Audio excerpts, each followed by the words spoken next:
Hello, Hello, I'm Wayne Anthony, and I'm Jude Savage. and welcome to our podcast, Quest. The Search for Truth. And in today's episode, we're going to be discussing Energy. Frequency and energy. So, what do we mean by energy? Energy, so we all sense energy, don't we? When you walk into a room and you think, well, there's a strange atmosphere. When you meet somebody, you think, I don't like you, or I really like you. When you're talking to a friend and you sense their energy is off, or they're down, or they're not quite where they should be, you're like, you okay? I'm like, yeah, I'm fine, which is what people usually say, but their energy is telling you something different. Yes. How do you find energy in a daily way? I mean, when you work and you know, even on the telephone, energy is exchangeable. All energy is exchangeable. Yeah, exactly as you said. I can pick up on, and not just me, people can do this. Some people can. I think some people cannot read a room at all. I think they find it very difficult. But true, I think. Well, no, I think they can sense energy. I think they don't know how to interpret the energy. Yes, that's probably more accurate. Yeah. But if I go into, say, like, we do a lot of events, and we also do a lot of theatre stuff as well. And it's the same in theatre, particularly. You can go and do the same performance. Obviously, every performance is different, but your audience become like this one mass sometimes. That's very true, isn't it? Because we've done like 5 nights in a row where we do events, and we're talking to an audience. We're saying, "Hello, how are you? I'm Wayne Anthony. You're Jude Savage. Or are you Wayne Anthony? I'm Jude Savage." Depends on our mood. Depends where we are with things, how much alcohol we've had. But anyway. And then that audience is really kind of stiff. You know, they don't know what to expect, and and we always do readings. We present with cards and crystals and different things and pure psychic ability, and they remain stiff. So I don't know if they're feeding off each other in terms of that energy. That's kind of uncertain or unsure. We don't care. It doesn't. We don't care whether your energy is stiff or fragmented or fractured, or there's all different terms that we use with the word energy. And usually we can get them flowing within a short period of time, because we don't buy into that, we don't buy into that frequency, if you like. So we keep the frequency high, and we get on and we do what we do best. We get our heads down and we do what we do best, which is doing readings via cards or crystals or other means. But there are some nights, aren't there, where we can't shift that energy. They are so locked in that energy, and that's fine. We just think, well, you know what, we're just going to get on with it. We do what we have to do. But in terms of energy and the flow of energy, if they're kind of flowing with their energy or more open, then it just helps a hell of a lot more. And we say during everything that we do, we need to hear your tonal vibration. We need to hear your voice. Yeah. So if we give you a message, or we've got a spirit with you, and we've got this gentleman with you that comes to you from the spirit world, and he was tall and he was thin, and he wore these particular type of clothes, and he's showing me this or he's showing me that, and then they go, no, that's fine. We don't mind that. We don't want to go, I can't relate to that. And we go, oh, that's okay, that's fine. But when we hear their voice, we're able to tune in more and get the frequency or the energy. So energy, and then we come back with a lot more information. Then 99.9% of the time, they know who we're talking about. If that makes sense. Because it's the tonal vibration and the voice that gives us the energy link. You've all met people, and you think, I don't like you. Yes. And also, you've all heard about, come to our party on Saturday because Jenny's going to be there, and you don't know Jenny, but she's Bob's sister, and she's so much fun, and she's so exciting, and she's so lovely, and you think, no, I don't. Jenny what? Yeah. Jenny smack her in the face because I don't like her. And you don't even know her, but there's somehow been this energy exchange over time and space. Or a biomorphic field, as we call it. So energy is really, really important. What always amazes me, and I know it does you too, Jude, is when people say, I didn't listen to my gut feeling. Yes, that's a really good point. How many of you out there have said that? Everybody. You've done it loads of times. Loads of times where I've gone, I did this, and I knew I should have listened to my gut instincts, should have listened to my instincts here, because, I was right about this. Yeah. But scientifically, we do have this other system, don't we? This another emotional system. I can't remember what it's called. You can Google it. I'm not the scientist here. I'm just the deliverer of the message, or the information. We have all our senses, etc. And, we all feel things in the solar plexus, the central nervous system, where most neurological tracks will pass. But then this is other emotional system, which we've now discovered as well. It's documented, and that's what you should be listening to. My grandmother used to call them. She used to shake hammer, alarm bells of the soul. She was very dramatic. She was, but it's true. That makes a lot of sense. I'm not feeling it. Yes, is what certain cultures will say as well. They'll say, "I'm not feeling it. My soul doesn't take to it." Yes, is another phrase. I'm not getting it. I'm trying. I'm dialing, but I'm not connecting to this. And that could be to do with a friend, or your friend's friend, or your brother's, or your brother's friend, or your sister's husband, or whatever. You're not connecting. You need to listen to it. Now we all fake it. It's off. It is off. It's just off. We all fake it because we have to, because it's, if it's your daughter's boyfriend, your son's girlfriend, your sister's husband, but it just ain't quite sitting right in your soul. Listen to it. Be guarded, be aware. It doesn't mean you have to be hateful towards them or obviously abrasive towards them, but something's telling you that something's off. Back, yes, exactly. And so you see people do that sometimes. I mean, we've seen it in. I've seen you do it. What are you on about? Yeah, well, yeah. Recoil. And I don't. And you watch maybe your friends do it, and they've taken a step back, and sometimes it's very subtle, and you're like, oh, can you remember when so and so did that? Or you've said it to me, where you've like, oh, you actually took a slight step back, and I was like, I didn't realise I did it. It wasn't that long ago. There was something that obviously fell off. It wasn't that long ago when we introduced somebody into our psychic nights. We do psychic nights. Yes. And we talked to audiences, and somebody new came in that was going to be, and she stepped back like that woman there, her. And for those that can't see us, her Jude, she stepped back like some big pong hit her nose, and she was like, oh.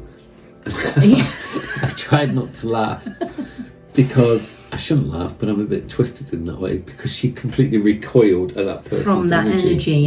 Exactly. And it was like a few hours later after the event, I said to you, so tell me what's up, and you were like, I hope I was polite, but I don't think they would have, because they were so into themselves, they wouldn't have known it anyway. But I mean, it was pretty obvious that your energy was repulsed by them. Help it. I didn't mean to do that face out loud.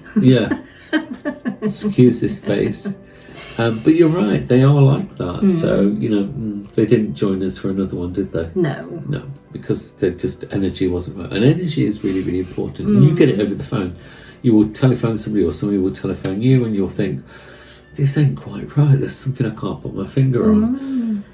And that's been the sad thing about that, is that there's been people that, have lost people via that person taking their own life, or that person then having an aneurysm or a heart attack or different things, and they'll say, I didn't feel, my so-and-so telephoned me and it felt wrong, or it felt off, or whether that's their son or their mother or whatever, and it's like, I knew I should have rang them back and said, are you okay? But I didn't feel it was appropriate, and then you know what? The worst happened and they passed away, and that's fine. Don't punish yourself for those things, because you can't. But if you think about it, your emotions, your instincts have developed for millions of years in fact. What do they say about the human brain? It's only developed over the last 200,000 years? And they still don't understand it. But your instincts, your intuition, further back since we crawled out whatever, whether it's Darwin or whatever you choose to believe, is millions of years old. So your instincts came first, your mind came later. So which should we listen to? Our instincts. I think so. Your mind can kind of try and make it logical, why we should follow something and why we shouldn't. But I would always inevitably follow how I feel. If it feels wrong, as my grandmother said, the alarm bells of the soul are ringing. And so for me, I'm going to listen to them.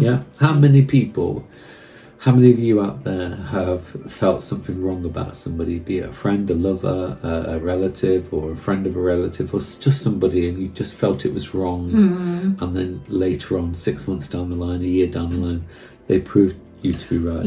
I was talking to a friend quite recently, actually, who was I was dating somebody. Well, and you have friends? Yeah, just the odd one, now and then. Okay. Do you pay them? Yeah, always. That's one of my friends, what, with obviously. cakes? Yeah. Biscuits? Of course, whatever they need. Yeah. Be my friend. How else would you keep a friend? And she said, and I'd seen her, the last time I saw her, she'd been on a first date. Oh, yeah. And then she was like, oh, yeah, I like him. Yeah, he's all right. And I was like, well, clearly, no, there's something, no, come on. And she went, yeah, well, you know, he's a nice looking lad, and you know, he seems, you know. And I was like, yeah, but there's something off here, you know. I can tell. And she's like, yeah, well, I'll see how it goes. And then I've not seen her for a few months, and then I saw her again recently, and she was like, yeah, do you know? And she said that exact phrase. She was like, oh, yeah. I said, how's it going? She's like, oh no, I should have listened to my instincts, is what she said. Always listen to your instincts. But she said, I tried to rationalise it, and I tried to go like, oh, maybe it's just me, maybe I'm being cautious, maybe I'm this, that and the other, because, you know, he seems all right. And I was like, yeah, but, you know. Is that how you learn, though? Yeah. Because you learn from you know, that was right, and then, you know, when you've had several of those experiences have been That's right. how you should learn. Because it's another point, because we've done numerous podcasts, Jude, on crystal ball and scrying and tarot cards and pendulum and different things. You know, especially tarot cards. You know, the tarot card may say this. Yes. But if you feel that, you know, intuitively, if the alarm bells of your soul are ringing and saying, no, this actually means this, which meaning do you give, if not both? Well, that's the thing, isn't it? Because you're reading for somebody and they are your client. Yeah. And I suppose it depends on what it is that you're feeling, but, you know, it's going with what...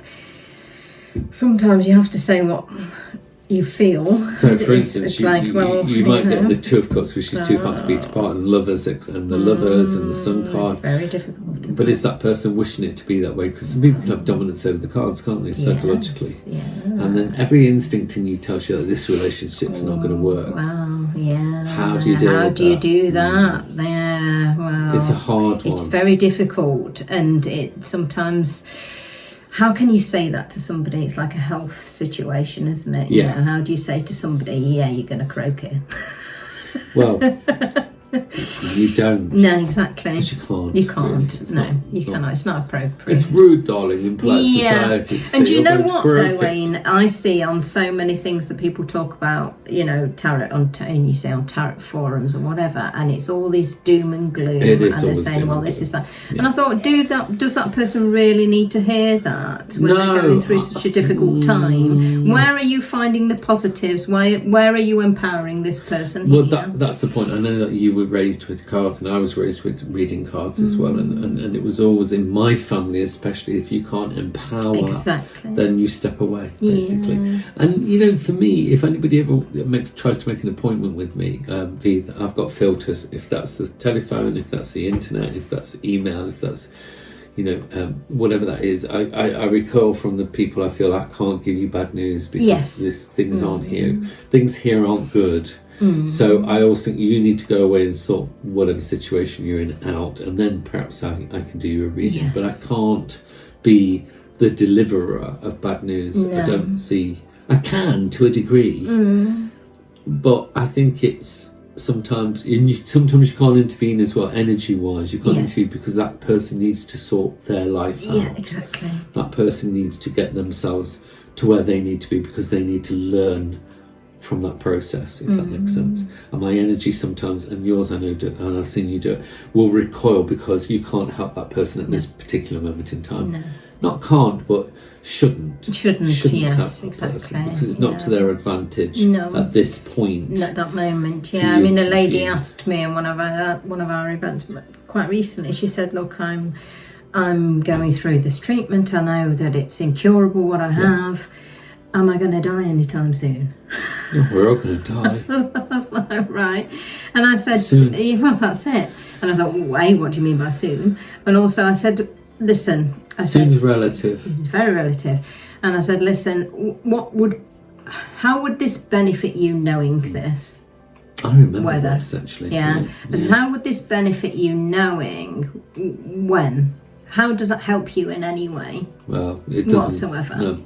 My granny used to say, the Lord spoke before anyone. Yeah. And I think when she said the Lord, I mean, it wasn't necessarily in a religious way, the Lord meaning the universe. So she used to say his was the first word and his shall be the last. It's not for us to predict death or destruction or the end of things, because there's always hope, and that's what you say always with the tarot cards, always hope. You say it with the crystal ball, you say it with the runes, I've seen you say it with the angelic cards, and I've seen you say that hope is the last human emotion to leave. So when you're reading energy, make sure you're reading it clearly. Yeah, definitely. And if you can't read it, or you're getting the wrong energy or whatever, you just go, I can't do this right now, because things you need to do, or things, the pathway you need to take is where you need to go, and then perhaps at a later date I'll read your energy. Exactly. But it doesn't have to be doom and gloom. It doesn't mean that you're going to be hit by the 94 bus on the way home. It just means that things aren't right now for you to read that energy. There is always hope. Yeah, you don't need to be reading that energy, because you could even be changing that person's future, which is not a good thing. Yeah, I mean, in situations like that we've just talked about, and there's also, like, people have said, for example, breast cancer runs in my family. My mum had it, my grandma had it, her grandma, and so on. So my aunt had it, all of that. And it's kind of that, like, and I've heard them say, and I went to see this psychic and they told me, yes, I'm going to get it too. And I'm like, wow, okay. And now you're going to live the rest of your life waiting, well, when am I going to get this? You're not going to live your life now because this, and do you know what? And I've sometimes gone, oh, well, were they right though?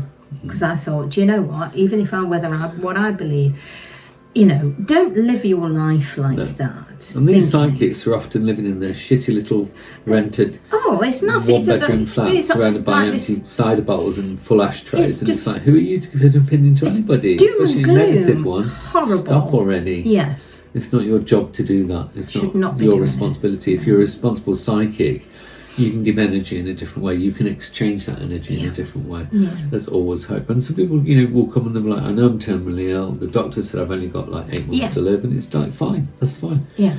How long do I know that I've got left to live? I don't know if I've got a day or 10 minutes, because you can have an aneurysm, be gone in the blink of an eye. But it's not your job to predict somebody's destiny in terms of death. It's your job to say, well, this is this and this is that and there's this, and you've got family, you've got friends, you've got whatever. You don't need to avoid it, because you can't say it. You can't say it for real. No. And what's more important, somebody can come to you and they will tell you, the doctor said I've got, it's 6 months, 5 months to live, and their energy is amazing. Yeah. The energy is fantastic. And you're like trying to cannot compute. What do you mean you're not going to be here in 5 months' time or whatever? So don't even get into it, because they could be here when you're pushing up daisies. Yes, exactly.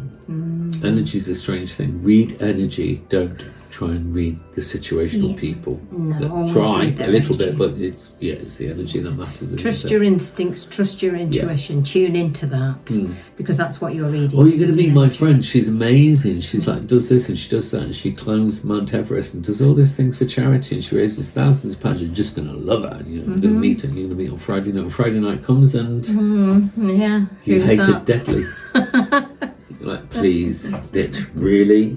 Get out of my way before I stick my toe up your hole. Yeah. It's because your energy's not connecting with them, because they're all about out there, they're all about raising money, they're all about looking like they're a good person, but it doesn't mean they are a good person, does it? We've all had that experience. Loads, let's talk about your manager at work that's really bugging you. And their energy, and you want to poison their tea or their coffee or whatever you want to in their sandwich. I don't know what you want to do, but anyway, you don't like them. But you know what? Their energy, they might not be a bad person. They might be going through a bad time. Yeah. So sometimes we read energy, and the energy is not good, and it's negative, and you're like, I don't like you, there's something wrong with you. But actually what it is that they're going through a divorce or a bereavement, or they're going through illness, or they're going through trauma, or they're going through past trauma, or they're going through some PTSD abuse. It could be lots of things. You can be reading the energy, what's around them, but it doesn't mean you're reading their soul energy. Yes, that's a good so point. Be careful how you read energy, because you could read energy as being a really, really not very nice person, but actually what you're reading is they're about to go through something really bad, or they're just coming through, or they're going through something really bad. So be careful how you read energy. Make sure you're reading it right. Yeah, absolutely, yeah. So, that concludes this episode. Hope you've enjoyed it. Let us know your thoughts. You can email us on quest.thesearchfortruth@gmail.com. You can telepathically link. You can. Send us send us your energy. And we also Good energy. Yeah, please. We also have Facebook and Instagram and the podcast blah, blah. and the YouTube videos. Go and check out all our videos and all our podcasts. And hopefully you'll join us again next time. In the search for truth. Bye for now. Bye-bye.